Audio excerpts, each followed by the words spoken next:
Itu ada dua jalan yang bisa kita tempuh.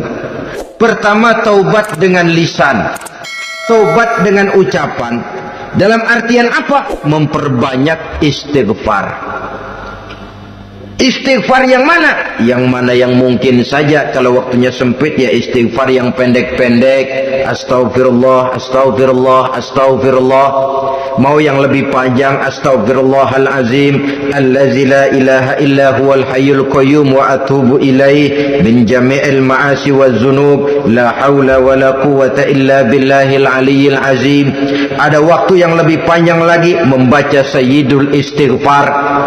Tiap kali berbuat jahat, tiap kali diiringi dengan istighfar. Nah, ini yang bisa runtuh dengan istighfar ini dosa apa? Dosa yang ringan, dosa yang biasanya dilakukan oleh panca indera kita.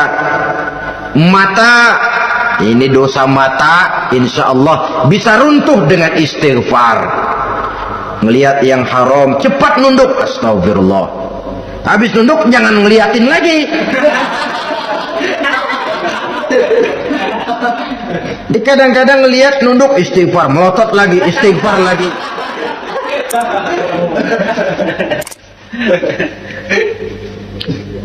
Saudara hadirin yang saya muliakan, kata Imam Ali, nazratul ula laka wasaniyatu alaika. Ini dalam menjaga mata. Pandangan pertama rezekimu, kelihatan, namanya kelihatan kan rezeki. Pandangan pertama rezekimu, ulangannya dosamu. Ulangannya ini yang bisa membawa dosa. Dosa karena lidah, mengucapkan kata-kata yang menyakitkan orang. Dengan istighfar insya Allah runtuh. Adapun dosa-dosa besar lainnya tentu harus dengan perbuatan. Tidak cukup dengan sekedar istighfar saja. Perbuatannya apa? Itulah seperti yang sudah saya sampaikan pada ciri-ciri orang yang bertaubat tadi.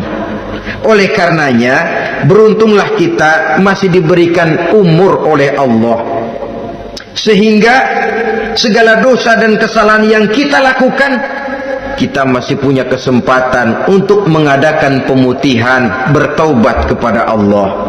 Nah, apa kemudahan yang diberikan Allah kepada orang yang melazimkan istighfar di dalam hidupnya? Pertama, kata Nabi, man lazimal istighfar, siapa orang yang melazimkan, membiasakan diri istighfar, diberikan keistimewaan oleh Allah. Pertama, ja'alallahu lahu min kulli dhiqin makhraja. Allah akan memberikan jalan keluar untuknya dari segala macam kesulitan. Hidup ini kan problem. Makin tinggi status sosial, makin banyak urusan. Urusan akan selesai apabila hidup di dunia selesai. Kita menyangka orang lain lebih enak dari kita, padahal tiap orang punya urusan. Yang namanya enak barangkali persis seperti pelangi biang lala itu. Tidak pernah di atas kepala kita, di atas kepala orang lain saja. Begitu kita memandang keenakan dalam hidup ini. Petani bilang pedagang enak, pedagang bilang petani enak. Tapi begitulah keenakan itu. Orang yang melazimkan istighfar, dia akan diberikan jalan keluar dari segala macam kesulitan. Menurut perhitungan otak, didlek, buntu, tidak sanggup lagi, entah bisa terwujud dan terlaksana. Allah memberikan jalan keluar dari segala kesulitan. Saudara, kalau Allah sudah memberikan jalan keluar dari kesulitan, siapa lagi yang bisa bikin sulit kita? Kalau Allah yang memberikan jalan keluar, everything is running well, katanya. Semua urusan bisa jalan dengan lancar. Tapi tanpa istighfar, jauh kita dari Allah. Jalan yang sudah lapang pun bisa jadi sempit. Urusan yang sudah nyata akan selesai pun bisa jadi injelimet. Dan jalan yang tadinya tidak berliku-liku pun bisa berliku-liku. Ini faktor yang di luar perhitungan matematis. Kita tidak mampu, Allah maha mampu. Menurut akal kita tidak mungkin. Kalau Allah mau, tidak ada yang tidak mungkin. Saudara-saudara, ini fasilitas pertama. Orang yang gemar istighfar diberikan jalan keluar dari segala macam kesulitan. Yang kedua, wa min kulli hammin faraja, diberikan kegembiraan dari setiap kesusahan yang dihadapinya.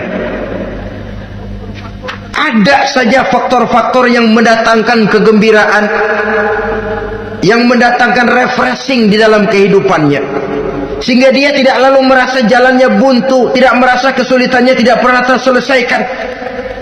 Dan yang ketiga, fasilitas yang diberikan Allah kepada orang yang gemar istighfar, wa razaqahu min haitsu la yahtasib, Allah akan memberikan kepada mereka rizki dari jalan yang tidak pernah mereka sangka-sangka, dari jalan yang tidak pernah mereka perkirakan sebelumnya.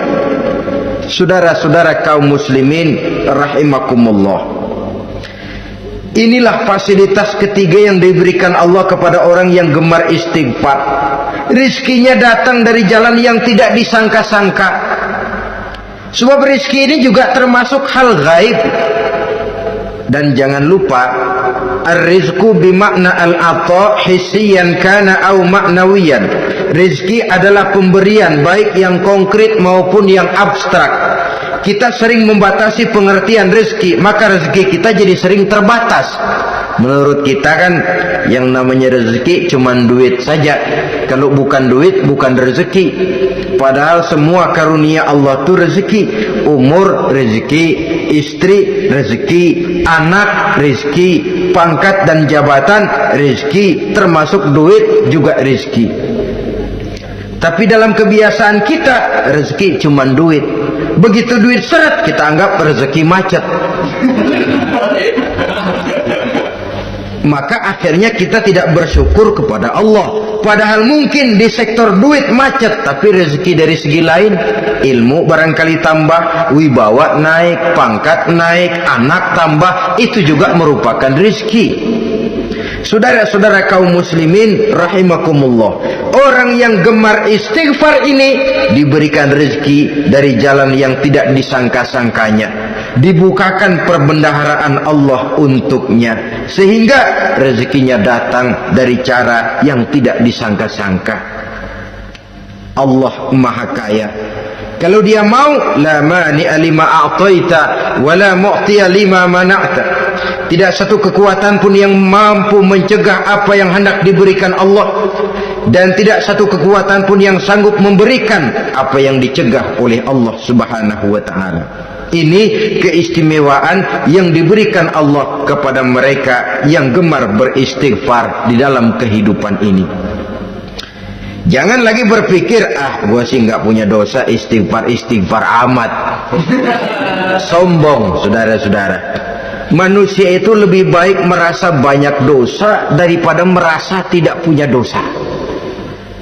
Tanda orang bahagia, kata Nabi, 4. Pertama, orang yang selalu ingat kepada kesalahan yang pernah dia lakukan. Itu orang bahagia. Selalu ingat kepada kesalahan yang pernah dilakukannya, sehingga pada saat akan melakukan kesalahan yang baru, dia mikir-mikir, dosa gue yang kemarin udah 3 keranjang, nih nambah lagi.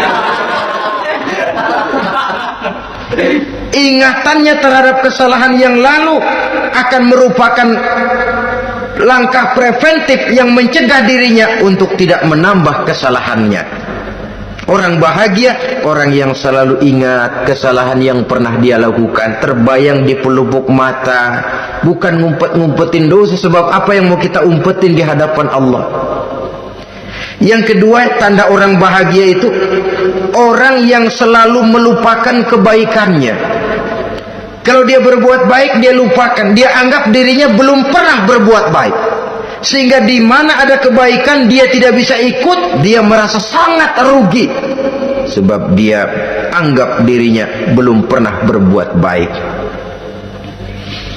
Yang ketiga, tanda orang bahagia, dalam urusan dunia dia lihat ke bawah. sehingga timbul rasa syukurnya bahwa kalau dia sengsara masih banyak yang lebih sengsara dari dia, bahwa kalau dia miskin masih jauh lebih banyak yang miskin dari dia, bahwa kalau dia menemui kesulitan masih banyak yang jauh lebih sulit dari dia.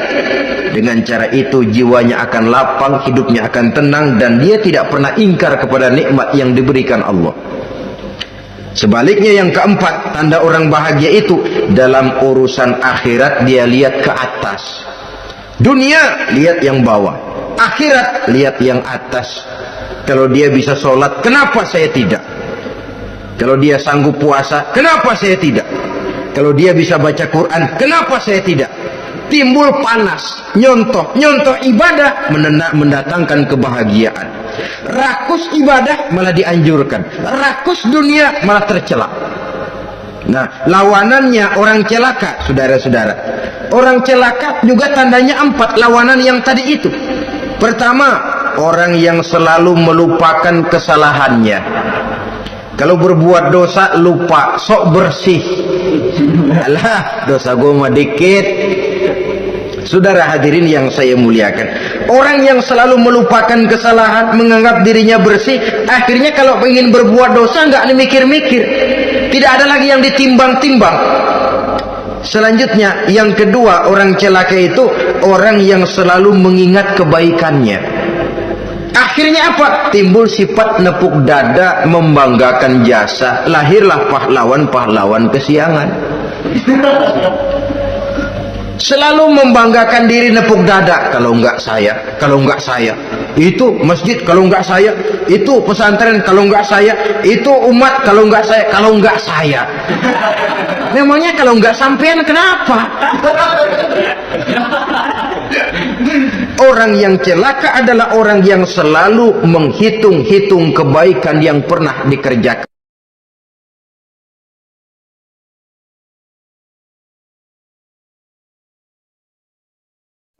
7 macam perkara yang merusak akidah dan keimanan, merusak amal perbuatan yang sudah kita kerjakan, merusak sendi-sendi kehidupan sosial, pendek kata merusak segala hal di dalam kehidupan kita. Jauhilah olehmu 7 macam perkara yang merusak. Yang pertama, asyirku billah, menyekutukan Allah subhanahu wa ta'ala. Agama dimulai dari keyakinan, maka kehancuran agama selalu dimulai dari kehancuran keyakinan, iman atau akidah yang dimiliki oleh seseorang. Dan untuk menghancurkan nilai-nilai iman yang kita miliki ini, orang rasanya tidak akan menghantam kita dengan peluru kendali. Orang tidak akan mengirimkan nuklir ke sini. Orang tidak juga akan mengirimkan satuan militernya ke sini.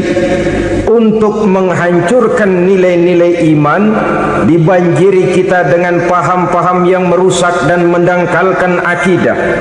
Baik ia bernama materialisme, baik ia bernama sekularisme, baik ia bernama banjirnya maksiat dan munkarat, baik ia bernama banjirnya peradaban dan kebudayaan yang menghancurkan moral daripada anak-anak kita, sedikit demi sedikit melenturkan dan melunturkan nilai-nilai keimanan kita, untuk kemudian pada waktunya nilai iman itu akan bertukar dan berganti menjadi nilai syirik kepada Allah subhanahu wa ta'ala. Atau pada sisi lain menjadikan yang selain Allah sebagai tujuan akhir daripada kehidupan kita. Sedangkan kita sama-sama maklum bahwa di dalam pandangan agama Islam, dosa yang tidak berampun, dosa yang terbesar, termasuk dalam kategori bapak moyangnya dosa, tidak lain adalah syirik, yakni menyekutukan Allah subhanahu wa ta'ala. Pola penghancuran iman ini memang berstrategi Ditawarkan kita kepada paham materialisme, paham kebendaan, di mana otak menempati urutan sebagai ranking pertama, Tuhan jatuh pada urutan kedua. Lalu menyusul kepada paham sekularisme, Allah dipisahkan dari seluruh kegiatan hidup ini, untuk pada gilirannya menjadikan yang selain Allah sebagai tujuan akhir daripada seluruh kegiatan hidup kita. Oleh karenanya, kewajiban menjaga nilai-nilai iman ini merupakan kewajiban yang mulia tetapi berat. Tidak hanya untuk kita, tetapi juga bagaimana mewariskannya kepada anak-anak kita, generasi yang akan datang. Orang-orang tua bijaksana yang diceritakan di dalam Al-Quran, kalau sudah berpikir tentang anak-anaknya, pertanyaan yang paling mereka risaukan ialah ma ta'buduna min ba'di. Anakku, kalau pada satu saat aku, ayahmu sudah tidak ada lagi di dunia ini, meninggalkan kamu semua, ma ta'buduna min ba'di, apa yang akan kamu sembah nak? Jikalau sekarang ayahmu masih mau ke masjid, masih mau melakukan rukuk dan sujud, masih beribadah menyembah Allah Subhanahu wa taala, kalau orang tuamu sudah tidak ada, ma ta'buduna min ba'di, masihkah engkau mau datang ke masjid? Masihkah engkau mau rukuk dan sujud? Masihkah engkau mau menyembah Allah Subhanahu wa taala? Pertanyaan ini yang dipikirkan oleh Nabi Yakub kepada putra-putranya. Pertanyaan ini yang diteruskan oleh Nabi Ibrahim kepada anak-anaknya. Pertanyaan ini yang diwariskan oleh generasi ulama salafus saleh kepada para generasi berikutnya. Bagaimana kita generasi sekarang? Kita orang-orang tua sekarang bukan berfikir ma ta'buduna min ba'di, malah yang kita fikirkan ma ta'kuluna min ba'di. Kalau bapak tidak ada nanti kamu makan apa nak? Perkara kamu nyembah apa, urusan nomor 18. Yang penting kamu nanti hidup bisa makan nak. Maka kita sibuk mewariskan harta kepada anak-anak kita. Kita sibuk mewariskan kebun dan tanah kepada anak-anak kita.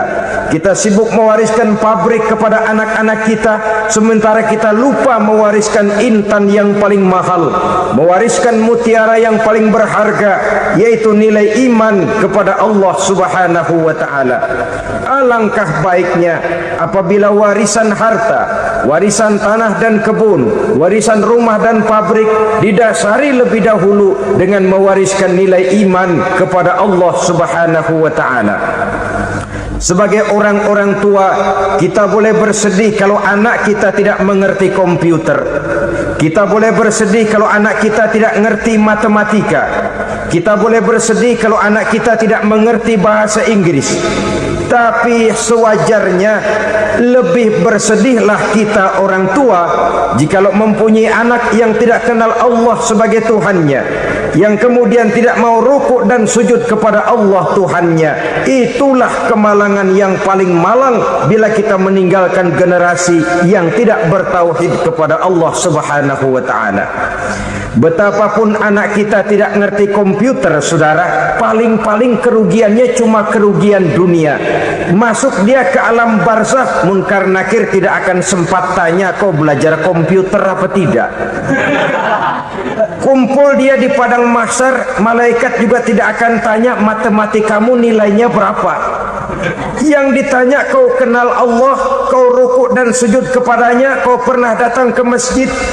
Oleh karena itu, sekali lagi, menjaga nilai iman tidak hanya untuk kita, tetapi juga mewariskannya kepada anak-anak kita, generasi yang akan datang.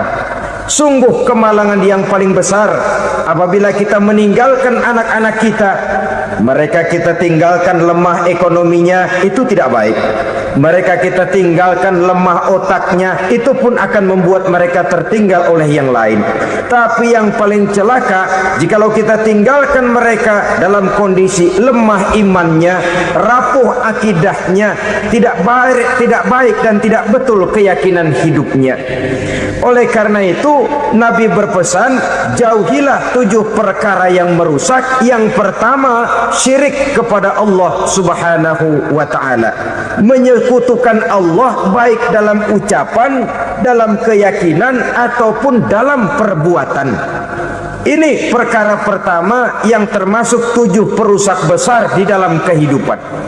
Kalau sudah jatuh kita ke lembah syirik, bagaimanapun banyak kebaikan yang kita kerjakan, berjiwa sosial, bertangan pemurah, gemar menolong orang lain, kalau memang dasarnya syirik, maka seluruh kebaikan kita akan hancur, tidak akan ada nilainya dalam pandangan Allah Subhanahu wa ta'ala. Dalam pandangan manusia, mungkin kita dicatat sebagai orang sosial, gemar menolong orang lain, tidak berpangku tangan melihat orang yang mendapat kesulitan. Tapi oleh karena dasarnya syirik, dasarnya tidak mentauhidkan Allah, maka seluruh nilai kebaikan yang kita kerjakan tidak akan ada nilainya dalam pandangan Allah Subhanahu wa ta'ala. Maka jagalah iman kita, jangan sampai dihinggapi penyakit syirik yang bagaimana kecilnya sekalipun. Sekali lagi, baik syirik dalam bentuk ucapan, syirik dalam bentuk keyakinan, sampai kepada syirik dalam bentuk perbuatan, kita berhindar kepada sifat-sifat yang sedemikian itu. Karena apa? Dalam satu ayat Quran Allah Subhanahu wa ta'ala menjelaskan, innallaha la yaghfiru ayyushraka bih wa yaghfiru ma duna dzalika liman yasha. Allah tidak akan memberi ampun kepada orang-orang yang menyekutukannya, tapi Allah masih mau memberikan ampun kepada dosa-dosa yang selain itu bagi orang-orang yang dikehendakinya. Dosa selain syirik, apabila kita bertaubat, Allah masih mau mengampuni. Tapi kalau sudah jatuh ke tempat syirik, itu sudah dosa yang tidak berampun. Taubatnya tidak lain melepas syirik, kembali kepada tauhid, berkeyakinan bahwa hanya ada Allah Subhanahu wa ta'ala, Tuhan satu-satunya yang lam yalid walam yulad walam yakul lahu kufuwan ahad. Tidak beranak, tidak pula diperanakkan, dan tidak satupun yang dapat menyerupai Tuhan Allah Subhanahu wa ta'ala. Saudara-saudara kaum muslimin rahimakumullah, bahwa kita di zaman sekarang memang tidak menyembah berhala, ya. Bahwa kita tidak berterang-terangan mengatakan Tuhan lebih dari satu, memang. Bahwa kita tidak berkeyakinan Tuhan itu punya anak atau diperanakkan, tentu. Tapi dalam perbuatan dan i'tiqad, kita kadang-kadang jatuh tanpa kita sadari ke tempat yang bernama syirik ini. Oleh karenanya, di zaman di mana teknologi makin canggih, di mana kemajuan pembangunan makin menjangkau berbagai aspek kehidupan, diperlukan keseimbangan antara kemajuan fisik material dengan kemajuan mental spiritual. Apabila tidak ada keseimbangan, yang terwujud tentulah kepincangan, yang diawali dengan pincangnya cara kita berpikir, sehingga pada akhirnya akan mengarah kepada pincangnya cara kita berbuat dan bertindak di dalam kehidupan kita. Oleh karena itu Nabi berpesan, jauhilah sifat syirik, karena syirik merupakan dosa yang teramat besar. Ini sifat merusak yang pertama. Yang kedua, kata Nabi, wasihra, jauhilah sihir. Sihir ini juga termasuk perkara yang merusak kehidupan. Kita semua sama-sama maklum bahwa sihir sebenarnya bukan persoalan baru. Sejak sebelum datang Islam, sihir itu sudah ada. Di zaman Yunani kuno, sihir ada.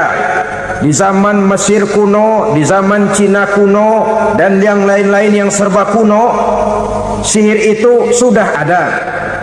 Bahkan para nabi pun, para rasul yang diutus oleh Allah Subhanahu wa ta'ala, senantiasa berhadapan dengan ahli-ahli sihir untuk menguji kebenaran dari misi yang mereka bawa. Sihir adalah perbuatan di luar kebiasaan yang bisa dikerjakan oleh ahlinya dengan bantuan jin atau setan.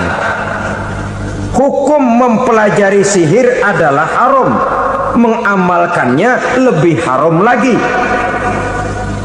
Sebab itu saudara-saudara, sihir merupakan perbuatan merusak yang harus kita jauhi. Ciri-ciri daripada perbuatan sihir, pertama, ia mengandung tipuan, bayangan khayal. Di zaman Nabi Musa misalnya, orang melihat tambang-tambang itu seperti ular. Nabi Musa melayangkan tongkatnya menjadi ular-ular besar yang memakan ular-ular kecil ciptaan tukang-tukang sihir Fir'aun tadi. Lalu sihir bisa terjadi dengan bantuan jin kafir atau setan. Kemudian ciri yang ketiga, sifatnya halus dan tersembunyi. Taruh kata ada seorang ahli sihir yang mempergunakan ayat-ayat Quran sebagai jompa-jampe, sebagai baca-bacaan, itu cuma sekedar kedok. Tujuannya tidak lain menjadikan agama sebagai ketok untuk membenarkan cara yang dimurkai oleh Allah Subhanahu wa ta'ala. Satu hadis yang diriwayatkan oleh Imam Bazar dan Tabrani, Nabi berpesan, laisa minna man tatayyara lahu au takahhana au tukuhina lahu au sahira lahu. Tidak termasuk ke dalam golonganku, kata Nabi, tidak termasuk umatku. Siapa mereka? Man tatayyara lahu, orang yang bertatoyur. Apa tatoyur itu? Dari kalimat toyaro, artinya terbang. Toir biasa diartikan dengan burung. Tatoyaro percaya kepada suara-suara burung. Man tatayyara lahu, mempercayai, meyakini dengan benar-benar kepada suara beburungan. Kan suka ada itu, nah bunyi burung tuh, maling liwat. Maling liwat, burung bunyi, maling liwat. Itu termasuk tatayyara lahu, percaya kepada suara burung. Kan aneh kalau suara orang nggak dipercaya, suara burung malah dipercaya. Ada ustadz ceramah, kiai ngaji, nggak mau didengerin, burung dengerin bener. Nah, suaranya dari sebelah mana? Belah kulon. Nah, itu tandanya anu. Habis dihitung-hitung, itu termasuk tatayyara lahu. Au takahana, atau bertenung, au tukuhina, atau minta ditenungkan, au sahirolahu, atau melakukan perbuatan sihir atau minta disihirkan. Laisa minna, tidak termasuk ke dalam golonganku, kata Nabi. Sehingga dengan demikian saudara-saudara, menghadapi sihir dengan sihir sekalipun termasuk perbuatan yang tidak diajarkan oleh agama. Kita akan mempelajari sihir untuk jaga diri, tidak apa-apa. Yang dilarang mengamalkannya, dilarang juga mempelajarinya. Sebab orang kalau sudah mengetahui, biasanya lalu terangsang untuk mencoba. Kalau percobaannya berhasil, biasanya terangsang untuk coba lagi dan coba lagi. Pada akhirnya ketagihan, lalu beralih menjadi profesi, apalagi itu nanti bisa mendatangkan hasil uang. Saudara-saudara kaum muslimin rahimakumullah, kita manusia makhluk nyata, kita hidup di alam nyata, terikat oleh sunnatullah, causality. Oleh karenanya bagi kita keyakinan yang penuh, keikhlasan di dalam bertuhankan Allah, penyerahan diri sepenuhnya hanya kepadanya, itu sudah merupakan obat penangkal yang sangat ampuh agar kita tidak terkena penyakit-penyakit yang dibuat oleh setan dan para pembantunya. Sehingga beberapa ayat Quran mengajarkan, misalnya a'udzu bikalimatillahi tammati min syarri ma khalaq. atau bismillazi la yadurru ma'asmihi syai'un fil ardi wala fis sama, dengan menyebut nama Allah yang tidak bisa mendatangkan bahaya sedikit pun dari baik yang datang dari langit maupun yang datang dari bumi. Jiwa yang kosong dari keyakinan yang penuh kepada Allah, jiwa yang penuh was-was dan ragu-ragu, itu yang mudah terserang oleh penyakit-penyakit yang dikerjakan oleh para tukang-tukang sihir, yaitu oleh setan dan seluruh para pembantunya. Kemudian hadis kedua yang diriwayatkan oleh Imam Ibn Hibban, Nabi bersabda, la yadkhulul jannata mudminu khamrin wala mu'minu bisihrin wala qati'u rahmin. Tidak masuk surga. Ini Nabi yang bilang, tidak masuk surga. Siapa itu? Pertama, mudminu khamrin, orang yang berkekalan dalam mabuk. Selalu mudminun itu sudah menjadi perbuatan rutinnya, tidak kapok-kapoknya, teler seumur hidup. Mudminu khamrin, tidak masuk surga orang yang selalu bermabuk-mabukan. Yang kedua, wala mu'minu bisihrin, orang mukmin tapi main sihir. Ini juga oleh Nabi diperingatkan, tidak akan masuk surga orang mukmin tapi suka main sihir. Wala qati'u rahmin, dan tidak juga orang yang memutuskan silaturahmi.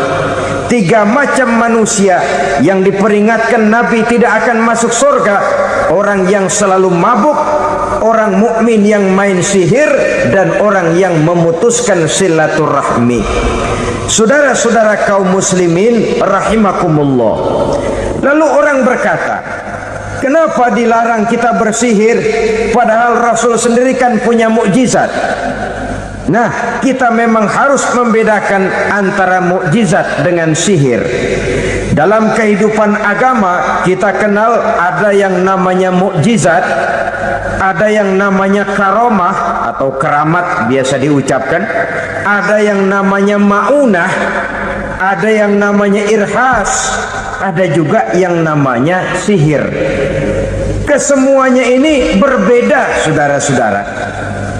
Yang dinamakan mukjizat itu khusus untuk para rasul saja. Satu kejadian luar biasa yang terjadi dilakukan oleh Rasul atas izin dari Allah Subhanahu wa ta'ala. Perbedaannya dengan sihir jelas. Sihir dari setan, mukjizat dari Allah. Sihir bisa dipelajari, mukjizat tidak. Sihir umumnya untuk maksud-maksud yang tidak baik, sedangkan mukjizat untuk memperkuat kebenaran yang disampaikan oleh para rasul dan ditentang oleh umatnya. Bahkan kafir Quraisy dahulu menganggap orang-orang ahli sihir itu berada dalam satu posisi yang hina, sehingga mereka mengatakan Nabi Muhammad dan menuduh Nabi Muhammad sebagai tukang sihir. Tuduhan sebagai tukang sihir adalah tuduhan yang sangat aib dan hina. Di tengah masyarakat kufar jahiliyah, kedudukan tukang sihir dipandang sebagai kedudukan yang hina, sehingga mereka mengejek Nabi dengan sebutan tukang sihir. Jadi mukjizat hanya untuk Rasul saja. Kemudian karomah. Karomah ini asal kata dari karoma, kehormatan, kemuliaan yang diberikan Allah kepada hamba-hambanya yang rajin mendekatkan diri kepadanya. Oleh karena ketekunannya melaksanakan ibadah, Allah memberikan keistimewaan kepada orang itu, yang dengan keistimewaannya dia bisa mengerjakan yang tidak bisa dikerjakan oleh orang lain. Karomah hanya bisa dicapai dengan prestasi ibadah. Kalau sihir mau ibadah apa enggak, asal dia belajar bersatu dan berteman dengan setan, memenuhi persyaratan-persyaratan setan, biasanya lalu bisa. Sedangkan karomah tidak mungkin terwujud tanpa orang mendekatkan diri sedekat-dekatnya kepada Allah Subhanahu wa ta'ala. Maka kita lihat biasanya orang-orang yang punya ilmu sihir, mukanya rata-rata nggak enak dilihat, kumuh, jauh dari air wudhu, jauh dari sujud kepada Allah, malah berteman dengan setan, menjadi pelayan-pelayannya setan. Saudara-saudara, adapun maunah, keistimewaan yang diberikan Allah kepada hamba-hambanya yang belum sampai kepada tingkat wali, tapi orang itu lebih banyak kebaikannya daripada kesalahannya. Umpamanya saudara jalan bertiga, di pinggir jalan saudara ada pada posisi di tengah, lalu bertiga ini ketabrak mobil. Menurut perhitungan saudara mati lebih dahulu, tapi terjadi hal yang aneh, dua teman saudara mati, saudara malah cuma luka dan lecet sedikit saja. Apa itu?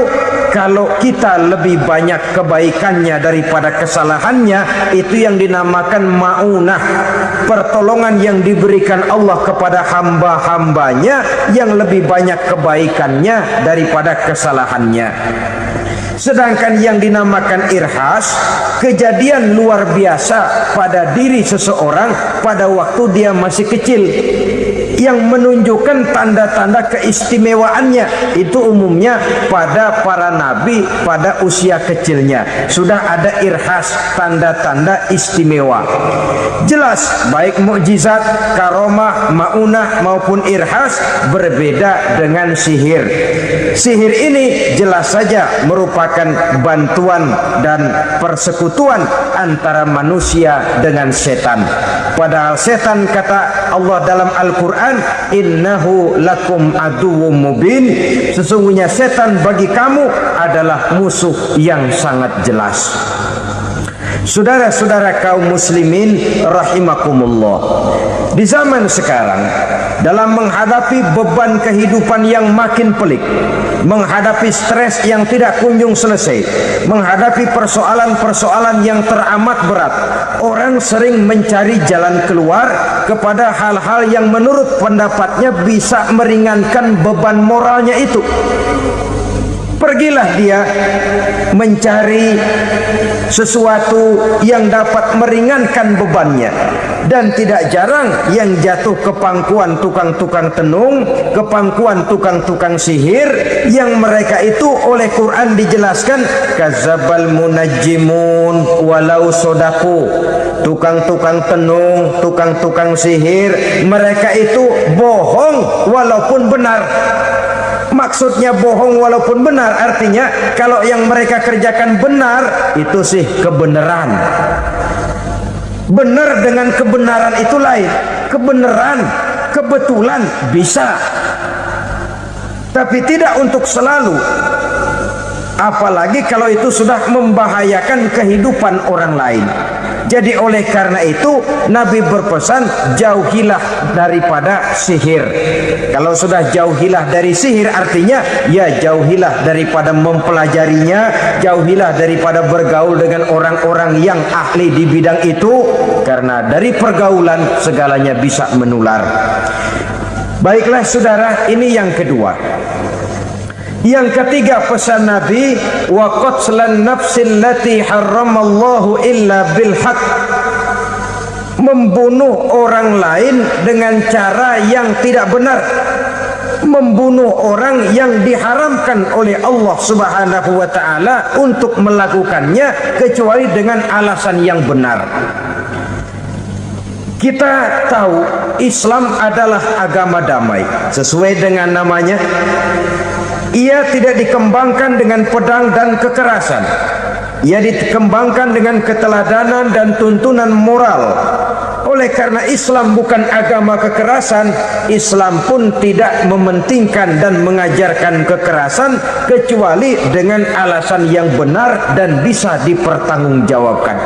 Membunuh dengan sengaja, menghilangkan nyawa orang lain tanpa alasan yang bisa dibenarkan adalah merupakan dosa besar dan satu di antara 7 perkara yang bisa mendatangkan kerusakan dalam kehidupan dan yang hendaknya harus kita jauhi. Saudara-saudara kaum muslimin rahimakumullah, beberapa waktu yang lalu di sebuah kota kecil yang indah bernama New Auckland. Saudara tahu New Auckland? Itu dari Gunung Kidul masih ngidul lagi.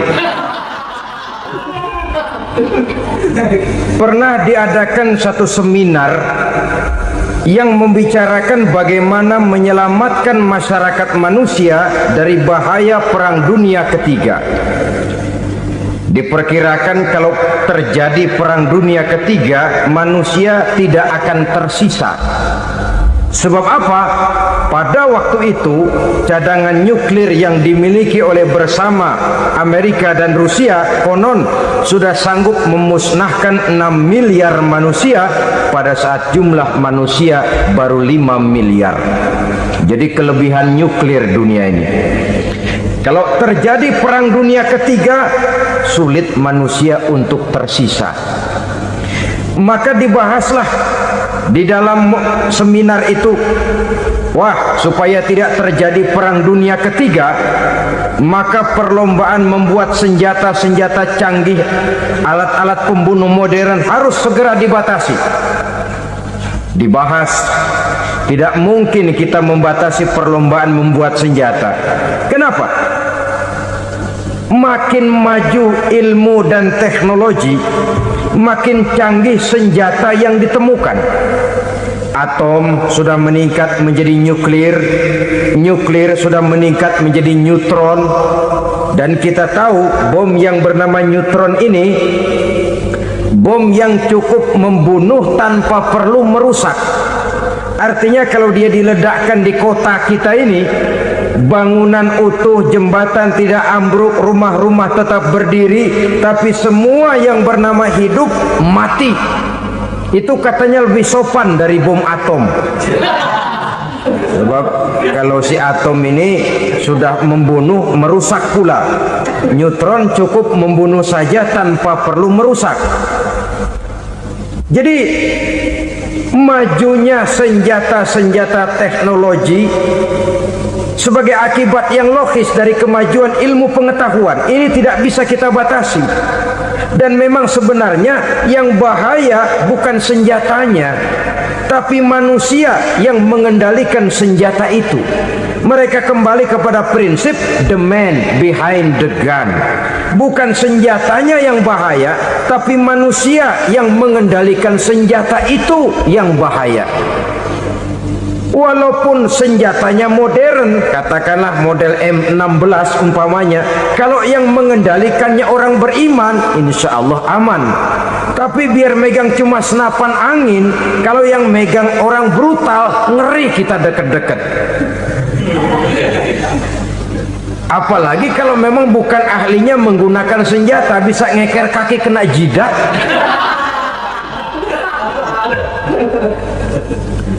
Mereka kembali kepada prinsip lama yang tetap baru. Bukan senjatanya yang harus dibatasi, manusia yang mengendalikan senjata itu yang perlu dibicarakan. Nah, kalau begitu, agar manusia tidak mempergunakan senjata sewenang-wenang, apa yang harus kita lakukan?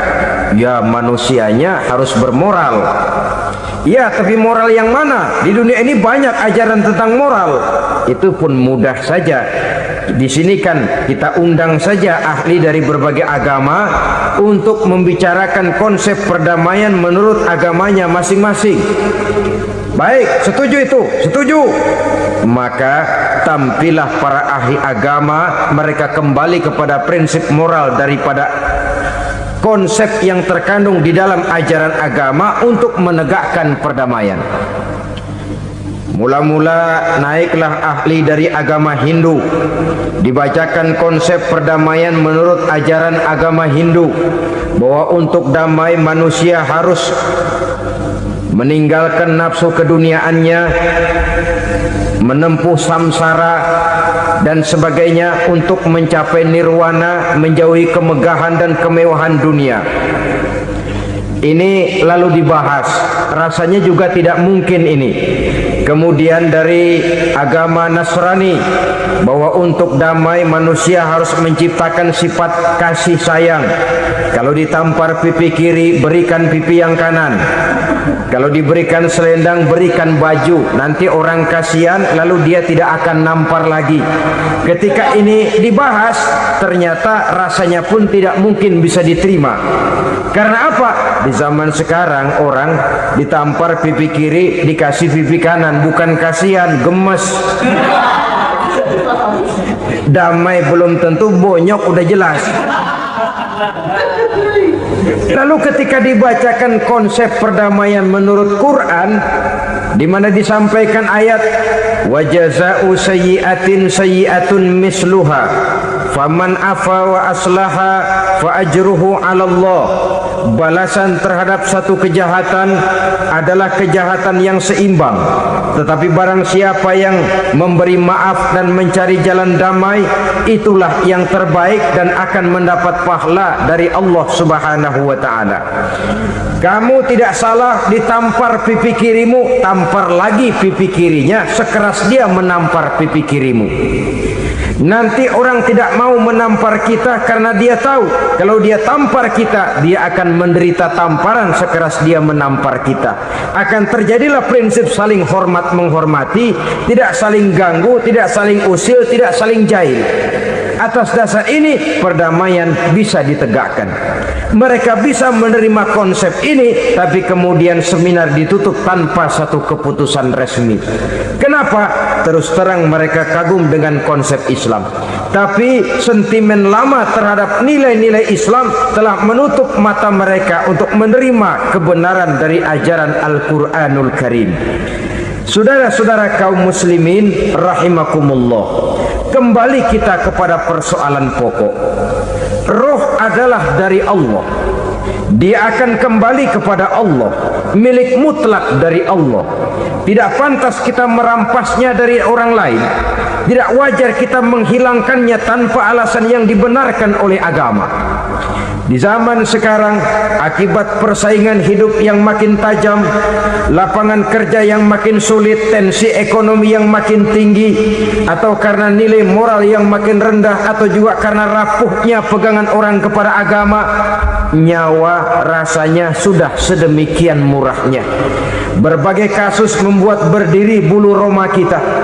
Ada mayit, ada manusia dipotong 6, dicincang macam kambing.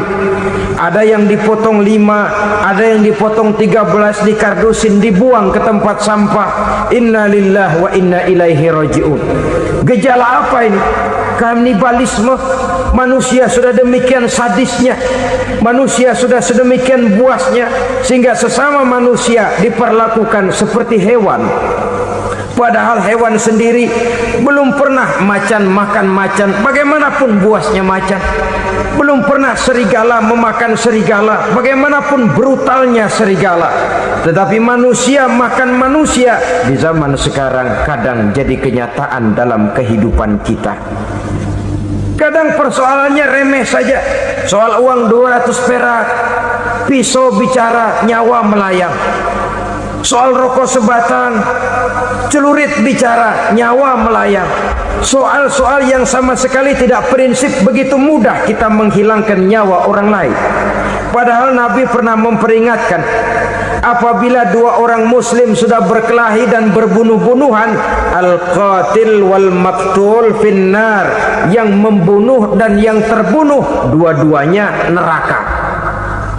Sahabat heran, ya Rasul, kalau yang terbunuh, kalau yang membunuh masuk neraka itu sih wajar, tapi yang terbunuh kenapa neraka juga? Beliau menjawab, dua-duanya sudah punya niat untuk saling membunuh. Niatnya itu yang diponten. Yang terbunuh cuman lagi apes aja, keduluan dia. Umpama tidak terbunuh, pasti dia yang akan membunuh. Oleh karenanya al-qatil wal maktul, yang membunuh dan yang dibunuh, finnar, dua-duanya masuk ke dalam neraka. Islam menghormati kehidupan, tidak hanya terbatas kepada sesama muslim, orang-orang yang berlainan agama pun yang mau hidup berukun, damai, berdampingan dengan umat Islam, jiwa mereka, darah mereka dilindungi oleh nilai-nilai Islam yang disebut dengan kafir zimmi ini. Mengganggu mereka sama saja dengan mengganggu aku, kata Nabi. Jadi oleh karena itu, sayangilah sesama. Kehidupan adalah anugerah Allah, bukan wewenang kita untuk mencabutnya dari orang lain, bukan wewenang kita untuk merampas dan menghilangkannya dari orang lain. Apa yang tidak enak terjadi pada diri kita, begitu pula lah apabila terjadi pada diri orang lain. Sehingga Nabi mengatakan, la yu'minu ahadukum hatta yuhibba li akhihi ma yuhibbu li nafsihi. Belum dikatakan beriman seseorang kamu apabila dia belum mencintai saudaranya seperti ia mencintai dirinya sendiri. Apa yang enak dirasakan oleh orang lain, enak juga dirasakan oleh dia. Mengukur orang lain dengan diri sendiri. Kalau orang lain tanpa salah saya fitnah, kalau saya tanpa salah difitnah orang, enak apa enggak? Enggak. Orang lain juga begitu. Kalau orang lain tanpa salah saya tempeleng kepalanya, enak apa tidak? Tidak. Orang lain juga begitu. Yang tidak enak terjadi pada diri kita, tentu tidak enak juga kalau terjadi pada orang lain. Mengukur orang lain dengan diri sendiri, sehingga tidak timbul sifat egois, tidak menari di atas bangkai orang lain, tidak mendirikan kebahagiaan di atas untayan air mata orang lain. Sehingga dengan demikian, saudara-saudara, dia bisa menghormati kehidupan, menghormati orang lain sebagaimana dia ingin dihormati. Inilah perbuatan ketiga yang merusak, membunuh orang lain dengan yang diharamkan Allah tanpa alasan yang benar. Yang ketiga. Kemudian yang keempat, perbuatan merusak, wa aklar riba, makan riba. Hidup adalah tolong menolong. Bahasa kerennya take and give katanya. Saling memberi dan saling menerima. Nabi mengajarkan, man kuraba kurbatan min kurabid dunia,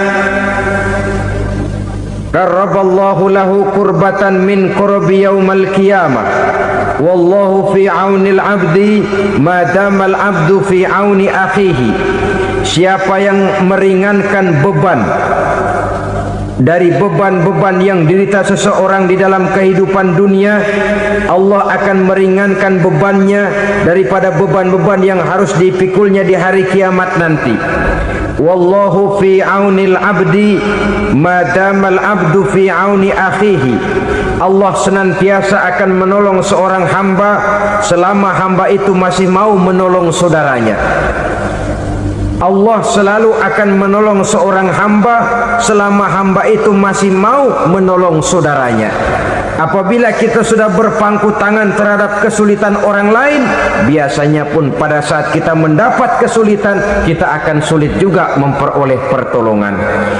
Nah, riba alias renten, kedoknya adalah menolong orang, tapi sama juga bulu buntutnya dilepas, palanya dicekek. Menolong orang pada akhirnya menjadi beban bagi seseorang. Dan memang mencari orang-orang yang berada dalam posisi kesulitan.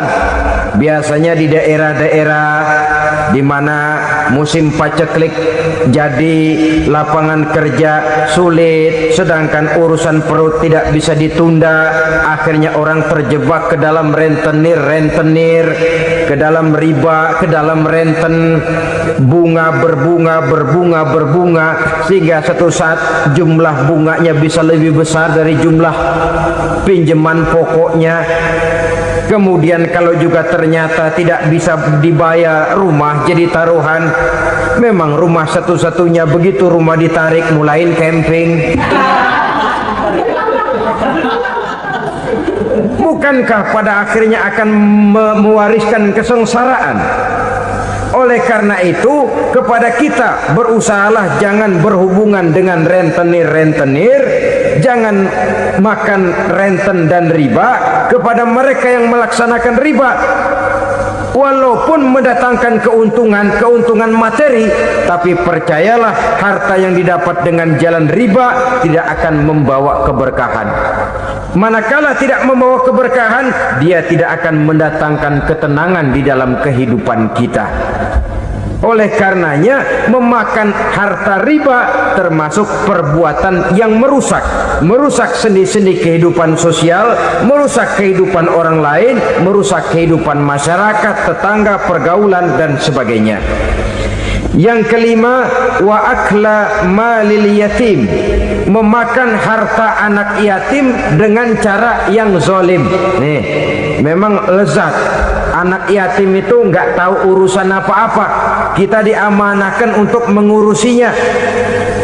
Kadang-kadang dibentuklah panitia penyantunan yatim piatu. Yatimnya mah tetap kelaparan, panitianya yang pada gendut.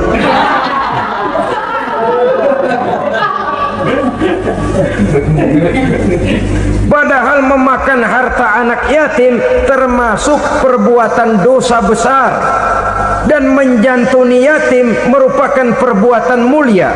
Nabi mengatakan, ana wa kafilul yatim kahataini yaumal qiyamah. Aku dan orang-orang yang menyantuni anak yatim seperti dua jari ini pada hari kiamat nanti. Dekat sekali. Jikalau ingin di hari akhir nanti dekat dengan Rasul, bersahabatlah dengan anak-anak yatim. Jadilah pengurus anak-anak yatim. Bangunlah panti-panti asuhan yatim. Pada saat bapak ibunya meninggal, kitalah yang menjadi orang tuanya. Bahkan sedemikian besar perhatian Islam terhadap anak-anak yatim ini, sehingga Quran memberikan peringatan, ara'aital ladzi yukadzibu bid-din fadzalikal ladzi yad'ul yatim wa la yahuddu ala ta'amil miskin. Tahukah kamu siapa orang yang mendustakan agama, beragama tapi dianggap dusta, solatnya dusta, puasanya dusta karena agamanya sudah berdusta.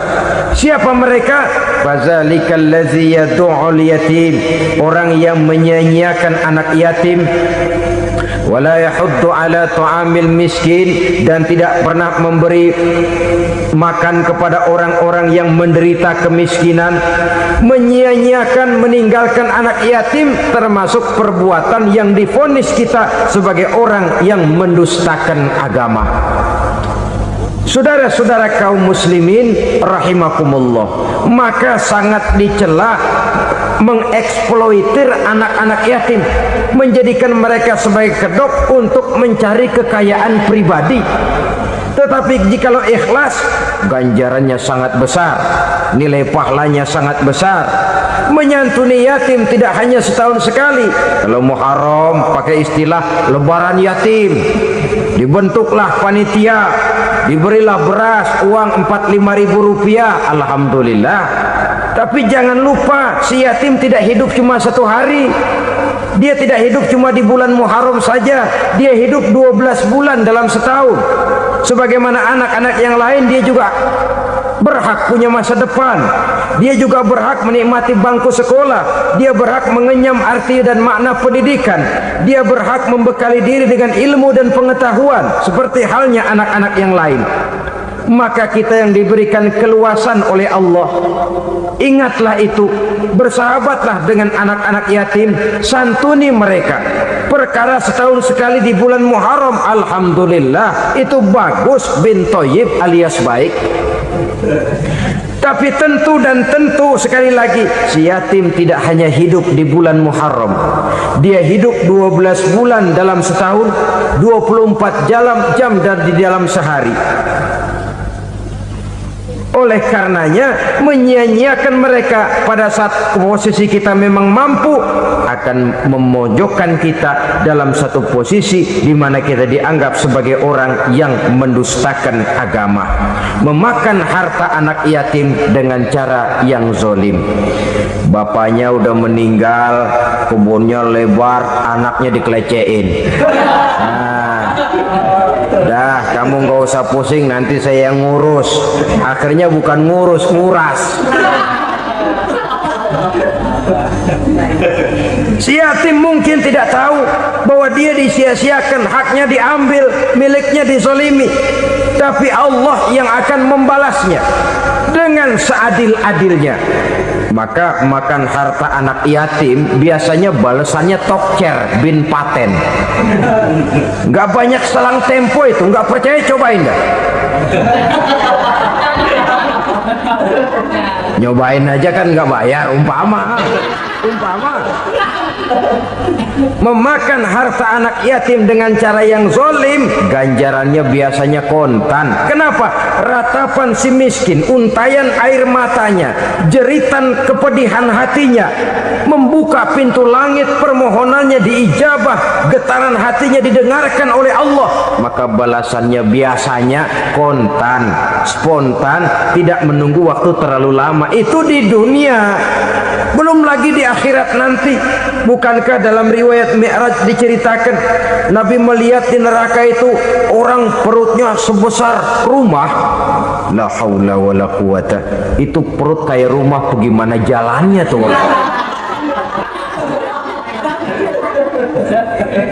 Dan memang gak jalan, diseret-seret oleh malaikat di neraka itu. Hancur perutnya, amburadul itu perut. Berantakan isinya, dibulatkan lagi, diseret lagi, hancur lagi, dibulatkan lagi. Sampai Nabi tanya, orang itu begitu berat siksanya kenapa ya Jibril? Itu Muhammad, waktu di dunia dulu rakus banget makan harta anak yatim. Begitu vonisnya, begitu menyedihkan nasibnya di akhirat. Tapi di dunia pun ketidakberkahan itu sudah membayangi kehidupannya. Oleh karena itu, kepada saudara-saudara yang mendapat titipan anak yatim, berbahagialah, karena semulia-mulia rumah adalah rumah yang di dalamnya ada anak yatim yang disantuni. Sehina-hina rumah adalah rumah di mana di dalamnya ada anak yatim yang disia-siakan. Begitu kata Nabi kita. Rumah yang paling mulia dalam pandangan Allah, rumah yang di dalamnya ada anak yatim yang disantuni. Rumah yang paling hina dalam pandangan Allah, rumah yang di dalamnya ada anak yatim yang nasibnya disia-siakan. Berbahagialah saudara apabila menjadi penyantun anak-anak yatim, pelindung mereka, sehingga mereka mempunyai masa depan sebagaimana anak-anak lainnya. Rasulullah sendiri sedemikian peka terhadap keadaan anak-anak yatim karena beliau sendiri memang mengalami umur 6 bulan dalam kandungan ibu, beliau sudah ditinggalkan oleh ayahnya.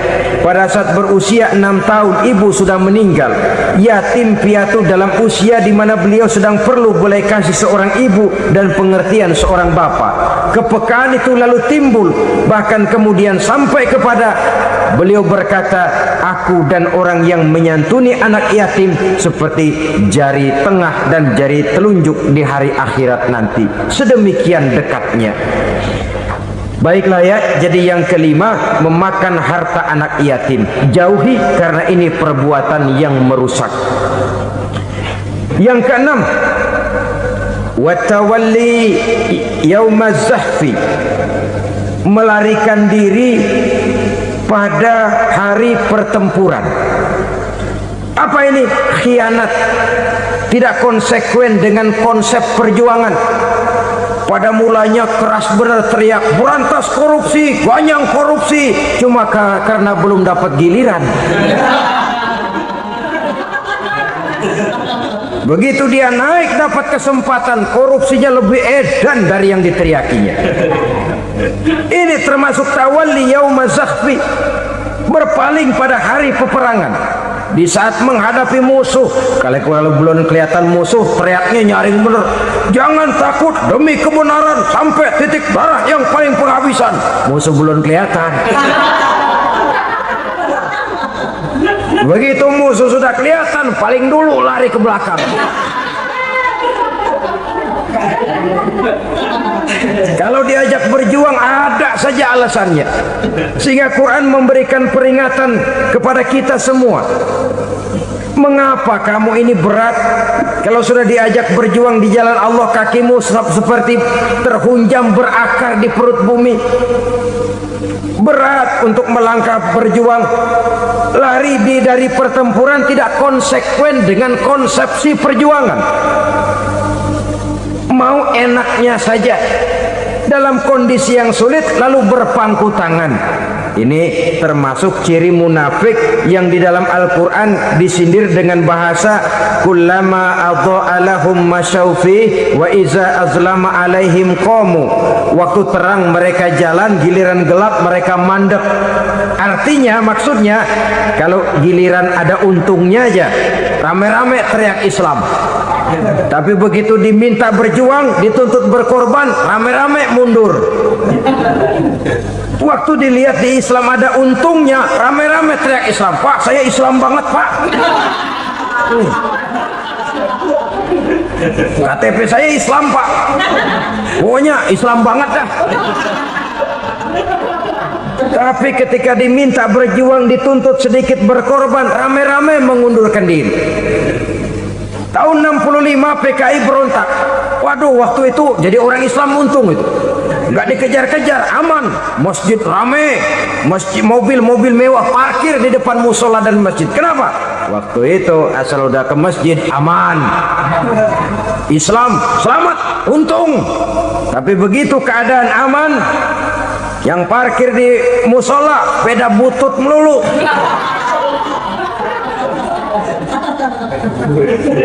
Waktu terang mereka jalan, waktu gelap mereka berhenti. Dikala di Islam ada untungnya, baru wah Islam bagus, Islam hebat. Tapi waktu dilihat ada kerugian, jangan bawa-bawa Islam dah. Jangan bicara soal Islam, ini kan bukan soal agama. Bukan soal agama. La haula wala quwata illa billah. Beragama kita ambil talfik fiddin, mengambil yang enteng-enteng saja dalam urusan beragama ini. Tidak konsekuen kita dengan Islam kita. Seolah kita mau memilih mana yang terasa cocok sama selera kita, kita teriak Islam. Beratan aja dikit, rame-rame berpaling. Itu termasuk tawalli yaumaz zahfi. Para pengkhianat, mental-mental hipokrit yang tidak mau konsekuen menghadapi segala bahaya, itu termasuk perbuatan yang merusak. Kenapa? Kalau cuma dia saja yang lari, mungkin tidak jadi soal. Tapi larinya ini akan mempengaruhi orang lain. Nah, pengaruhnya itu yang dicegah. Sebab kalau satu sudah mulai lari, yang lain mulai ngelirik. Ketika yang dilirik kemudian tidak ada reaksi, dia akan ikut lari. Artinya apa? Seorang muslim harus konsekuen dengan konsep perjuangannya, dengan keyakinan keagamaannya, dan tidak memilih yang enak-enak saja di dalam kehidupan beragama. Lari dari pertempuran, bermental khianat, mengkhianati agama, merupakan satu di antara sifat yang merusak. Terakhir saudara, wa qazfal muhsanatil ghafilatil mu'minat, menuduh perempuan baik-baik yang tidak tahu menau tentang tuduhan yang dituduhkan kepadanya, menuduh perempuan mukmin yang baik-baik yang tidak tahu menau tentang tuduhan yang dilakukan kepadanya. Fitnah lebih bahaya daripada pembunuhan. Orang yang tidak salah bisa hancur namanya. Orang yang berniat baik bisa ambruk perjuangannya oleh karena fitnah. Sehingga dikatakan al-fitnatu asyaddu minal qatli. Fitnah lebih bahaya daripada pembunuhan. Maka memfitnah ini termasuk satu dosa di antara 7 hal merusak yang harus kita jauhi semampu kita, semampu-mampunya. Mengupayakan sebisa-bisanya jangan sampai terjebak ke dalam hal yang demikian. Nah, saudara-saudara, inilah saja pertemuan kali ini. Mudah-mudahan ada manfaatnya. Semoga Allah memberikan kekuatan zahir dan batin kepada kita untuk bisa menjauhi 7 perkara yang merusak ini. Selalu berusaha menyimpan sesuatu yang bisa membawa manfaat, baik untuk dirinya, untuk anak cucunya, maupun untuk keluarganya, untuk masa kini dan masa depannya.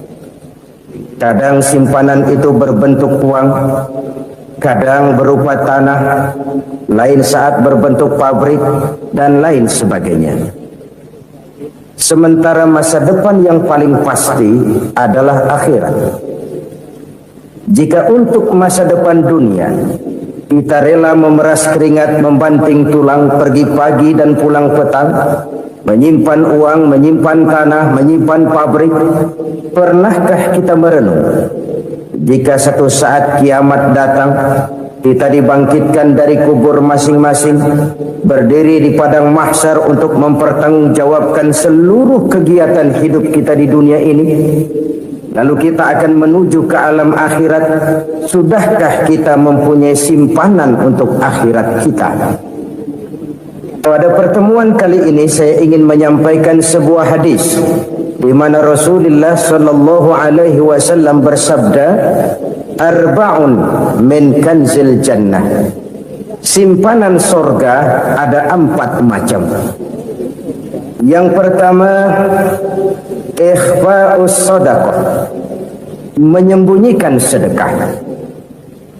Saudara-saudara kaum muslimin, sebagaimana yang kita maklum bahwa Allah Subhanahu wa taala melebihkan sebagian rezeki dari kita terhadap yang lain. Ada yang kaya, ada yang setengah kaya, ada yang miskin, ada yang setengah miskin, dan selanjutnya. Ada yang gajinya kecil tapi penghasilannya gede. Ada yang penghasilannya gede tapi enggak punya gaji. Ada juga yang memang gajinya gede dan penghasilannya gede. Kelebihan rezeki merupakan sunnatullah dan tidak harus membuat kita merasa lebih dari yang lain. Bahkan sebaliknya, kelebihan itu harus membuat kita ringan tangan untuk menolong mereka yang memang memerlukan pertolongan. Kalau saudara diberikan ilmu, maka pertanyaan akhirat cuma satu: ilmumu kau amalkan untuk apa? Kalau saudara diberikan umur yang panjang, pengadilan akhirat juga bertanya satu: umurmu kau habiskan di mana? Tapi kalau saudara diberikan harta, pengadilan akhirat akan bertanya 2: hartamu kau dapat dari mana? Kau belanjakan kemana? Dari mananya ditanya dan kemananya juga ditanya. Oleh karena kita akan dimintakan pertanggungan jawab, maka amanah yang bernama harta ini harus kita gunakan dengan sebaik-baiknya. Ada penggunaan yang merupakan kewajiban, itu zakat namanya. Ada penggunaan yang sewaktu-waktu, itu infak namanya. Ada yang lebih sewaktu-waktu lagi, dan itu sedekah namanya. Zakat dia terikat oleh haul dan nisab, oleh putaran batas waktu dan ukuran dari harta itu sendiri. Sedangkan infak terikat oleh situasi dan kondisi perekonomian seseorang. Sedangkan sedekah tidak terikat dengan apapun. Dalam kondisi seperti apapun kita bisa melakukan sedekah dengan yang terkecil sekalipun. Sampai-sampai Rasulullah sallallahu alaihi wasallam mengajarkan, la tahqiranna minal ma'ruf syai'an walau an talqa akhaka biwajhin talik. Atau ada hadis, tabassumuka fi wajhi akhika laka shadaqah. Senyumanmu kepada temanmu adalah sedekah. Jadi untuk melakukan sodakoh tidak harus dalam berbentuk uang. Dengan ilmu kita bisa sodakoh, dengan tenaga kita bisa bersodakoh, dengan pikiran kita bisa bersodakoh, bahkan senyum kepada teman itu pun sodakoh. Jadi kalau sodakoh dengan uang memang belum punya uang, nyengir aja banyakin. Itu asal pada tempatnya, jangan lalu ketemu tiang listrik cengengesan. Tentu tidak pada tempatnya dan tidak wajar. Sodakoh yang paling dicintai Allah adalah sodakoh yang disembunyikan. Artinya jauh dari sifat riya. Kan kadang-kadang ada orang sedekah itu disebutkan namanya, apa tidak bagus? Kalau memang niatnya ikhlas, ya bagus-bagus saja untuk memberikan sugesti kepada yang lain. Di bulan bin bulan nyumbang sekian diumumkan, boleh kalau niatnya untuk memberikan rangsangan kepada yang lain supaya dia menyumbang lebih besar dari orang tadi. Tapi kalau itu mendatangkan riya, maka sodakoh yang paling dicintai Allah adalah sodakoh yang disembunyikan. Tangan kiri saja tidak tahu apa yang diberikan oleh tangan kanan. Sedekah yang dilakukan dengan ikhlas akan merupakan perbendaharaan surga, tersembunyi dari pandangan orang lain, tidak seorang pun tahu. Karena memang sikap yang baik adalah melupakan kebaikan dan mengingat kesalahan. Itu salah satu ciri orang bahagia. Orang yang selalu mengingat kesalahannya dan berusaha melupakan segala kebaikannya. Kalau dia akan ada kebaikan, dia tidak bisa ikut, dia merasa rugi karena dia merasa belum pernah berbuat baik. Tapi kalau akan melakukan kesalahan baru, dia ingat kesalahan yang sudah-sudah, sehingga terhalang baginya untuk melakukan satu kesalahan baru. Demikianlah saudara-saudara, bahwa Allah melebihkan rezeki sebagian kita dari yang lain agar terjadi tolong menolong dalam kehidupan ini. Jadi kesenjangan yang nature, kesenjangan yang alami itu sunnatullah. Ada yang kaya, ada yang miskin, ada yang kelas menengah. Nah, kenapa lalu sekarang kita berusaha mengentaskan kemiskinan? Oleh karena adanya kesenjangan struktural. Kalau yang kaya bisa semakin kaya, kenapa yang miskin tidak bisa naik jadi ikut sedikit kaya? Sebab pada dasarnya Islam adalah agama yang sejak turunnya sudah berupaya memerangi kemiskinan. Bahkan dikatakan kemiskinan itu mendekatkan kepada kekufuran. Orang kalau miskin udah dekat banget sama kafir. Gampang menjadi kafir. Berapa banyak saudara-saudara kita yang oleh karena soal perut, oleh karena soal materi, terpaksa meninggalkan dan menanggalkan akidahnya. Menjual petunjuk yang diberikan Allah dengan kesenangan dunia yang cuma sebentar ini. Na'udzubillah, summa na'udzubillah. Jadi makin kita sembunyikan satu sedekah, semakin banyak perbendaharaan kita di surga. Sedekah yang paling dicintai Allah adalah sedekah yang disembunyikan. Malahan ada seorang sufi, dia punya kebiasaan kalau pergi sholat Jumat dia bawa uang, itu uang dia taruh di bawah tikar masjid. Dia niat sedekah kepada siapa saja yang nemuin itu duit. Maksudnya apa? Supaya yang nemuin nggak tahu siapa yang punya duit. Demikian dia saking ingin menyembunyikan sedekahnya. Karena sifat riya itu bisa memakan amal kita sendiri. Riya itu termasuk menyebut-nyebut kebaikan kita. Orang yang suka nepuk dada, sedikit-sedikit ngitungnya kalau enggak gua. Tuh kalau enggak gua tuh. Tuh yang belas itu kalau enggak gua, kalau enggak gua. Iya kalau enggak lu kenapa emang? Orang yang suka menepuk jasa. Tahu biasanya memang begitu saudara-saudara. Kalau perang lagi berkecamuk, orang nggak sempat ngaku jadi pahlawan. Tapi begitu perang selesai, yang kagak kenal bedil ngaku pahlawan. Mas. Itu sesuatu yang biasa. Oleh karenanya, orang-orang yang ikhlas dalam bersedekah, disembunyikannya sedekah itu, Allah cinta betul. Malahan ada hadis memberikan jaminan, inna shadaqatal mar'il muslimi tazidu fil umri wa tadfa'u mitata su'i. Sesungguhnya sedekahnya seorang mukmin tazidu fil umri, bisa menambah umur panjang. Wa tadfa'u mitata su'i, dan menyelamatkan manusia dari mati secara su'ul khatimah. Jadi siapa yang kepengen panjang umur, banyaklah sedekah. Yang bosan hidup, pelit terus. Sedekah menambah panjang umur dan menyelamatkan manusia dari mati secara su'ul khatimah. Pak, katanya umur itu nggak bisa ditambah, nggak bisa dikurangin. Kapan? Kalau ajal sudah datang. Wa idza jaa ajaluhum la yastakhiruna sa'atan wa la yastaqdimun. Kalau ajal datang tidak bisa dimajukan, tidak bisa dimundurkan. Itu kalau ajal sudah datang. Tidak bisa lagi umur ditambah dikurangi, sudah datang.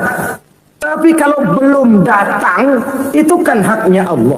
Mau ditambah, mau dikurangi, hak prerogatif Allah. Sebagai pencipta manusia, Allah Maha Kuasa dan Maha Mampu.